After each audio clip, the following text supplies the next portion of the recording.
Hey, it's Bruce from the Joinery Coach. I'm here with Adam and Nashy from TNT Kitchens in Mudgee. Yep. Love it here.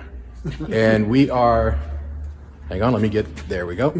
We are talking about the factory improvements. Yep. And you were just telling me about how sequencing, getting things happening in the right sequence, has made a fairly dramatic reduction in the overall lead time per job. Absolutely. How much, if you were guessing, are we 5%, 10%? What are you sort of feeling at this stage?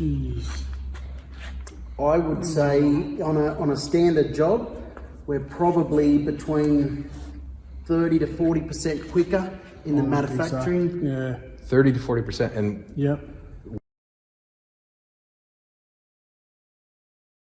that's really cool. Yeah, it's certainly working. Yeah, and you can see behind me here, we've got finished goods. So much more than no work in progress. Yeah. Like literally, there's no stacks of parts lying around anymore. Yeah. That's an indication that things are going well. Yeah, it looks empty, but these it's trolleys not. here were always chock-a-block and half We don't tops here use and half half of them anymore. Yeah, that's right. Yeah. Oh, you can reduce your trolleys. Yeah. Well, potentially. Yep, because they empty quick and then they fill up. That's right. Yeah, they cycle through. I mean, right. Absolutely. They're filled one day and then an hour later they're kind of empty. Yeah. Beautiful. Like I sent one job yesterday morning at 8 o'clock.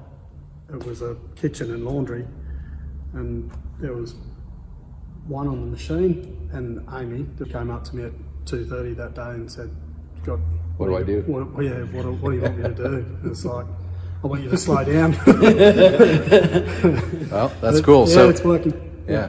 So you heard it here first. TNT Kitchens has increased their speed or decreased their lead time by 20, 30% just by sequencing their production properly. Yeah.